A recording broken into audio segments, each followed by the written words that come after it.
대답하여 이르되 나의 괴로움을 달아보며 나의 파멸을 저울 위에 모두 놓을 수 있다면 바다의 모래보다도 무거울 것이라. 그러므로 나의 말이 경솔하였구나. 전능자의 화살이 내게 박힘에 나의 영이 그 독을 마셨나니 하나님의 두려움이 나를 엄습하여 치는구나. 들나귀 풀이 있으면 어찌 울겠으며 소가 꼴이 있으면 어찌 울겠느냐. 싱거운 것이 소금 없이 먹히겠느냐. 닭의 알 흰자위와 맛이 있겠느냐. 내 마음이 이런 것을 만지기도 싫어하나니 끓이는 음식물같이 여김이니라. 나의 간구를 누가 들어줄 것이며 나의 소원을 하나님이 하라 가시라.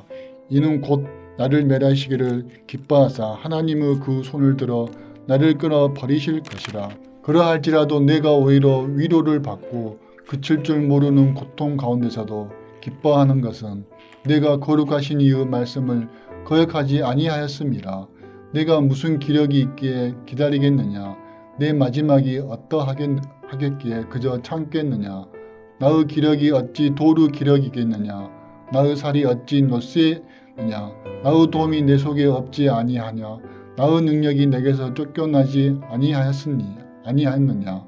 낙심한 자가 비록 전능자를 경외하기를 저버릴지라도 그 친구로부터 동정을 받느니라.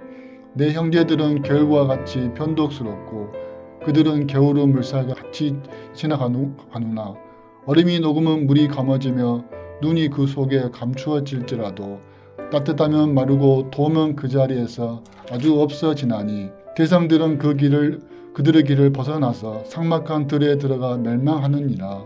대마의 떼들이 그것을 바라보고 스바의 행인들도 그것을 사모하다가 거기 와서 바라는 것을 부끄러워하고 낙심하느니라. 이제 너희는 아무것도 아니로구나. 너희가 두려운 일을 본즉 겁내는구나. 내가 언제 너희에게 무엇을 달라고 말했느냐. 나를 위하여 너희 재물을 선물로 달라고 하더니 내가 언제 말하기를 원수 손에서 나를 구원하라 하더냐. 폭군의 손에서 나를 구원하라 하더냐. 내가 가르쳐서 나의 허물된 것을 깨닫게 하라. 내가 잠잠하리라. 옳은 말이 어찌 그리 고통스러운고 너의 책망은 무엇을 책망함이냐. 너희가 나무 말을 꾸짖을 생각을 하냐. 실망한 자의 말은 바람에 날아가느니라. 너희는 고아를 제비 뽑으며 너희 친구를 팔아 넘기는구나. 이제 원하건대 너희는 내게로 얼굴을 돌리라. 내가 너희를 대면하여 결코 거짓말하지 아니하니라. 너희는 돌이켜 행악자가 되지 말라. 아직도 나의 의가 건재하니 돌아오라. 내 혀에 어찌 불의의 것이 있으랴. 내 미각이 어찌 속임을 분간하지 못하랴. 아멘. 하늘에 계신 우리 아버지여, 이름이 거룩히 여김을 받으시오며 나라가 임하옵시며 뜻이 하늘에서 이룬 것 같이 땅에서도 이루어지이다. 오늘날 우리에게 일용할 양식을 주옵시고 우리가 우리에게 죄 지은 자를 사하여 준 것 같이 우리 죄를 사하여 주옵시고 우리를 시험에 들게 하지 마옵시고 다만 악에서 구하옵소서. 대개 나라와 권세와 영광이 아버지께 영원히 싸움나이다. 아멘.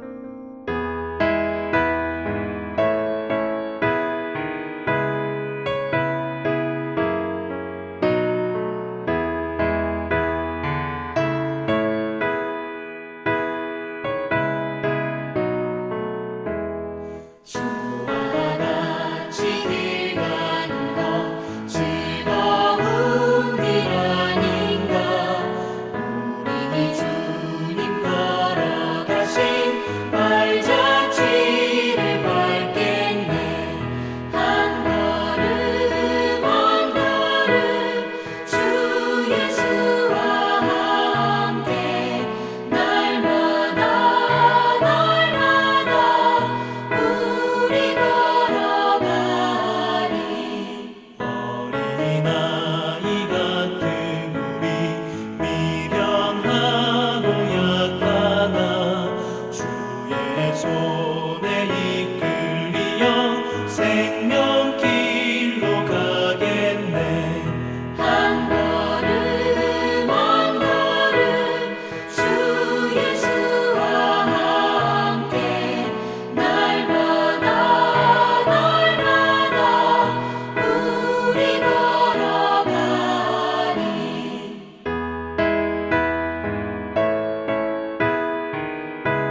오늘 보실 하나님의 말씀은 사무엘 하 6장 8절부터 9절까지의 말씀입니다.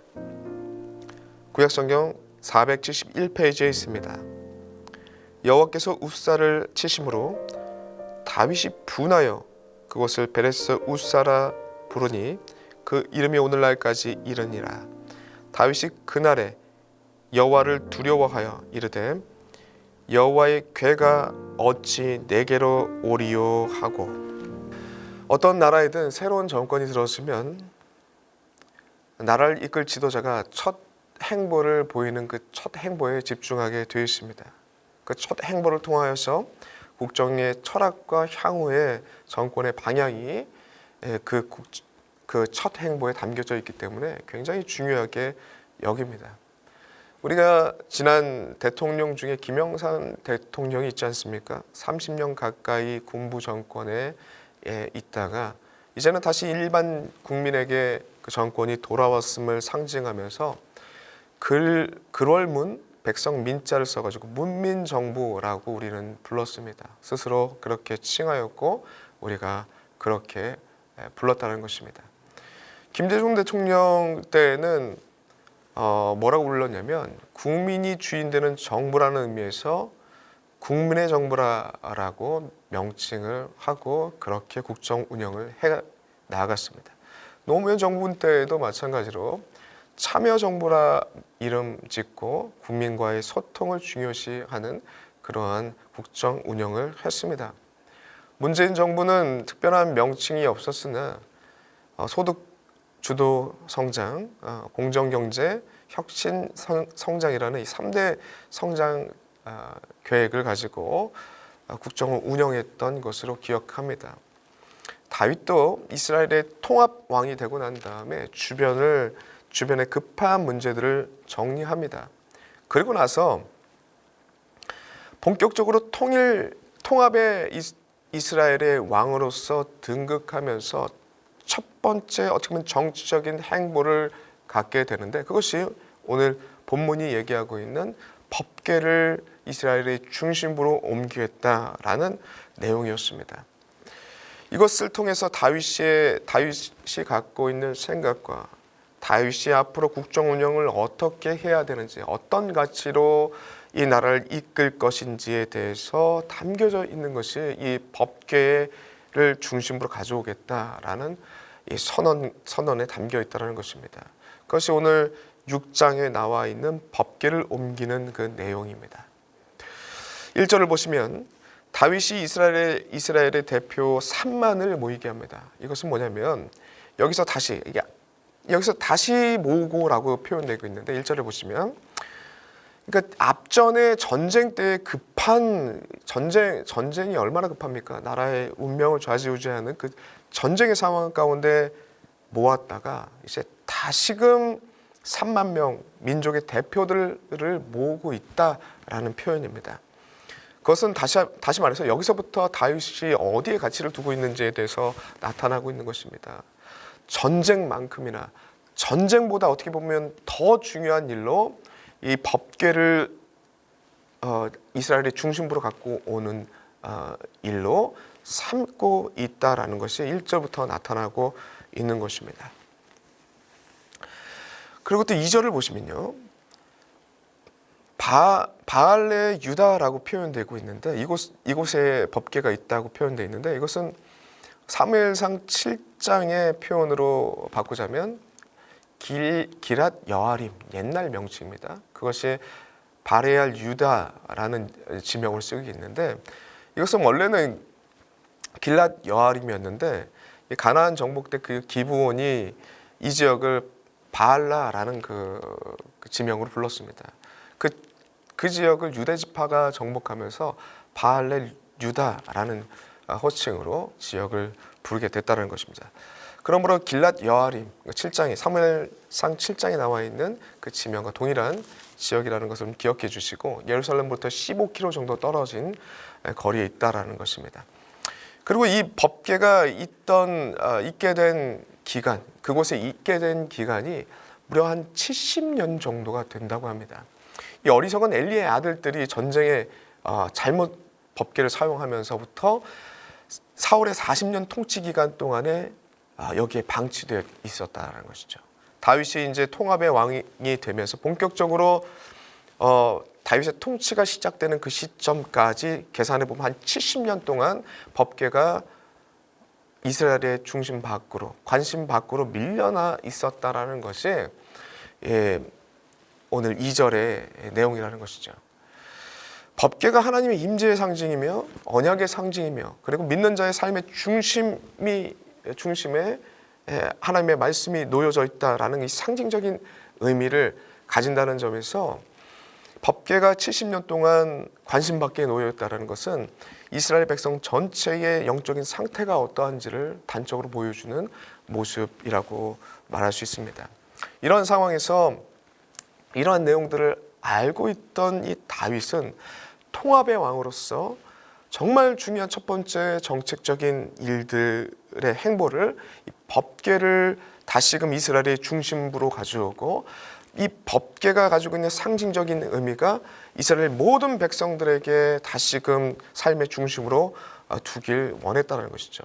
이게 다윗의 의도가 아니라 하나님께서 원래 성막과 법궤를 주시면서 하셨던 말씀입니다. 출애굽기 25장 8절의 말씀을 보시면 내가 그들 중에 거할 처소를 짓되라고 되어 있죠. 성막과 법궤가 가지고 있는 핵심적인 의미를 얘기하고 있습니다. 하나님께서 함께하기를 원하셨다는 것이죠. 법궤를 중심으로, 말씀을 중심으로 하나님의 언약 백성들은 그 중심으로 하나님과 함께 더불어 살아가는 공동체의 목적이 담겨져 있는 것이 성막과 이 법궤의 내용이라는 것입니다. 그러므로 상징적인 이런 중요한 의미 플러스 하나님과 더불어서 하나님을 중심으로서 이 백성들이 살아가길 원하는 그런 하나님의 뜻을 받들어서 다윗은 법궤를 이스라엘 중심부로 오길 원했다라는 것입니다. 다윗에게 이 일은 전쟁보다 중요한 일이었고 나라의 번영과 확장보다 더 중요한 일이었습니다. 다윗처럼 하나님의 말씀을 기반으로 삶의 중심에 하나님의 말씀을 두고 모든 것을 생각하고 판단하고 살아가는 이 복된 인생들이 이스라엘 백성들이 되길 다윗은 바랬고 또한 우리가 바라야 되는 점이라는 것입니다. 하나님께서 성막과 법궤를 주신 정말 핵심적인 이유, 그 말씀을 중심으로 살아가길 원하시고 그 말씀을 중심으로 살아가는 백성들과 함께 거하길 원하시는 부분이 있다라는 것을 아시길 간절히 소망합니다. 그러므로 모든 삶의 기준의 말씀을 기준으로 해서 살아가시는 다윗처럼 살아가시는 주의 복된 인생들 되시길 간절히 소망합니다. 그리고 뒤에 이어지는 내용들을 보시면 그러나 그 이후에 다윗에게 예기치 못한 일들이 벌어지는데 법궤를 이동시킬 때 새 수레에 싣고 예루살렘에 오다가 문제가 생겼다고 기록되고 있습니다. 낙원의 마당에 도착했을 때 소들이 날뛰고 떨어지는 법궤를 손으로 웃사가 잡아들다가 웃사가 그 자리에서 하나님의 진노로 즉사하는 그런 일들이 펼쳐지게 됩니다. 이 순간 다윗과 이 이스라엘 백성들의 생각은 사무엘상 7장의 내용으로 이어졌을 것입니다. 그것이 생각났을 것이죠. 거기 무슨 내용이 나오냐면 베스메스 사람들이 법궤 안에 무엇이 있는지 궁금해서 들여봤다가 5만 70명이 죽는 재앙을 겪게 됩니다.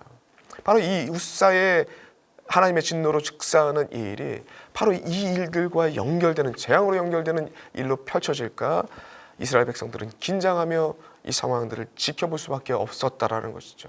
다윗 또한 이 상황 가운데 더 이상 법궤가 이스라엘 중심으로 오는 것을 멈추고 이 모든 것이 어떻게 됐는지 면밀하게 살피게 되는 것이죠. 다윗의 인생을 보시면 모든 것이 순조로운 인생이었습니다. 하나님의 사무엘을 통해서 기름 부음 받고 골리앗을 물리치고 그리고 자신의 힘이 아닌 하나님의 뜻을 쫓아서 하나님께서 이루어 주시는 그 과정 가운데 순탄하고 순조롭게 통합왕의 길까지 오게 되었는데 뜻하지 않게 브레이크가 제동이 걸린 것입니다. 하나님의 뜻을 쫓아서 하나님과 형통한의 길을 열심히 달려가다 열정적으로 열심을 내서 달려나가다가 다윗에게는 적지 않은 충격적인 소식이 바로 오늘 본문의 상황이었다는 것입니다. 우리가 신앙생활을 할 때도 이런 일이 종종 있습니다. 하나님의 선한 일을 쫓아서 선교하고 예배하고 전도하고 기도하고 뭔가 열심을 내고 있는데 열심을 내서 하고 있는 상황 가운데 예기치 못하게 삶의 모습들이 꼬이기 시작하고 안 좋은 문제가 생기게 되고 그리고 하고 있던 모든 계획된 모든 예상했던 모든 일들이 흐트러지는 일이 생길 때가 종종 있습니다. 이럴 때 여러분들 어떻게 하십니까? 하나님의 선한 일을 쫓고 있는데 하나님의 선한 일을 감당하고 있으면 하나님께서 이 모든 것들은 신경 쓰이지 않게 하나님께서 형통하게 해주셨으면 좋겠는데 자꾸 문제가 생긴다는 거죠. 이런 상황들이 언제든지 펼쳐질 때가 있습니다. 그럴 때마다 여러분들 어떠한 심정으로 하나님 앞에 나가십니까? 하나님을 때로는 원망하지 않으십니까? 상황을 원망하지 않으십니까? 사람을 원망하지 않으십니까? 다윗은 어떻게 했는지 보시면 본문의 다윗은 이러한 상황 가운데 자신이 예상치 못하는 상황 가운데 이 꼬인 상황이 펼쳐질 때 두 가지 태도를 보입니다. 첫 번째는 뭐냐면 분노합니다. 두 번째는 두려워합니다. 분노함과 두려움이 함께 있었습니다. 8절을 보시면 여호와께서 웃사를 치심으로 다윗이 분하여 그곳을 베레스 웃사라고 무서라 부르니 라고 되어 있습니다. 다윗이 분노하였다는 것이죠. 이 8절의 내용들만 보시면 다윗이 분노한 이유가 하나님께 이 분노를 쏟고 있는 것처럼 보일 수도 있습니다. 그리고 또한 웃사가 잘못했기 때문에 웃사에게 탓을 돌리는 분노로 표출되고 있다라고 생각할 수도 있을 것입니다. 그렇게 해석하는 것들도 있습니다. 그러나 이 8장이 이 두 가지의 내용으로 해석되려면 이 9장과 이어져야 되는데 9장의 내용과 이어지질 않습니다. 이 두 가지 내용이. 9장의 내용이 9절의 내용이 무엇이냐면 여호와를 두려워하였다. 앞에선 분노하였는데 9절에 이어서는 여호와를 두려워하였다라는 내용이 연결되고 있습니다. 하나님을 원망하고 있고 웃사를 원망하고 있다면 이 9절에 여호와를 두려워했던 내용과 연결되는 것이 참 어색하다는 것이죠. 그럼 8절의 내용은 이겁니다. 8절의 다윗의 분노는 누구를 탓하는 분노가 아니라 철저하게 자신을 향한 분노라는 것이죠. 하나님의 뜻을 이룬다고 열심을 내서 열정적으로 뭔가를 하고 있는데 무슨 좋은 업적들을 이루고 있는데 그 이루는 뜨거운 열심이 하나님의 방법으로 하지 않고 나도 모르게 내 방법대로 하는 그 경솔함과 혐오스러운 자신의 모습이 이 분노감으로 표출되는 것이 8절의 내용이라는 것입니다. 그리고 이어지는 9절의 다윗의 분노감과 함께 드는 마음은 무엇이냐면 이렇게 무지하게 열심을 내서 하나님을 쫓는다고 사랑하는 마음으로 의를 위해서 열심히 헌신하고 있다라고 생각했는데 자기도 모르는 사이에 하나님의 방법대로 하지 않은 그런 어리석은 모습 때문에 분노하는 모습과 함께 하나님 앞에 두려워 떠는 모습이 9절에 나온다는 것입니다. 다윗이 그날의 9절입니다. 여호와를 두려워하여 그래서 두려워했다는 것이죠. 그래서 다윗은 모든 것을 멈추고 다시 하나님께서 원하시는 뜻이 무엇인지 면밀하게 살피게 됩니다. 오늘날 성도에게 정말 중요한 메시지라고 생각합니다. 우리는 다윗처럼 하나님의 선한 일을 따라서 기도하고 예배하고 선교하고 구제하고 다양한 하나님의 귀한 일들을 열정품을 품며 할 때가 있습니다. 그때 우리가 오늘 말씀을 기억해야 될 것입니다. 하나님께서는 하나님을 향한 그 열심 있게 하는 일 가운데 나의 열심으로 바뀌어서 하나님의 일을 하면서 하나님의 방법을 따르지 않고 내 열심으로 내 일들을 감당하면서 내 업적을 쌓으려고 하는 모습들이 섞여 있다는 것입니다.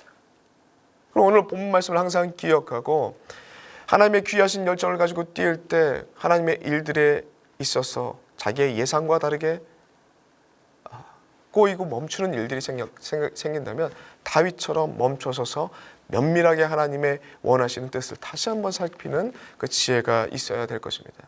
지금 그러한 지혜가 있을 때 하나님께서 하나님의 열정과 함께 하나님의 방법으로 하나님의 거룩하신 일을 이뤄가는 일들로 이어질 수 있다는 것을 잊지 마시길 소망합니다. 하나님께서는 하나님을 위한 일보다 하나님의 마음에 합한 자를 찾는다는 것을 잊지 마시고 하나님의 마음에 합한 자가 되시길 간절히 소망합니다. 기도하겠습니다. 하나님 너무나도 감사합니다. 생명의 말씀을 날마다 부어주시니 너무나도 감사합니다. 다윗의 신앙의 모습을 통하여서 하나님의 말씀을 쫓는 자, 좀 따르는 자, 하나님의 말씀을 쫓아서 열정을 내고 달리는 자가 되게 하여 주시옵소서. 그 길을 갈 때에 나의 열심이 아니라 하나님의 방법으로, 나의 방법이 아니라 하나님의 방법으로 그 일들을 이루어갈 줄 아는 참된 지혜 있는 복된 종들이 될 수 있도록 인도하여 주시옵소서. 감사드렸고 예수님의 이름으로 기도드리옵나이다. 아멘.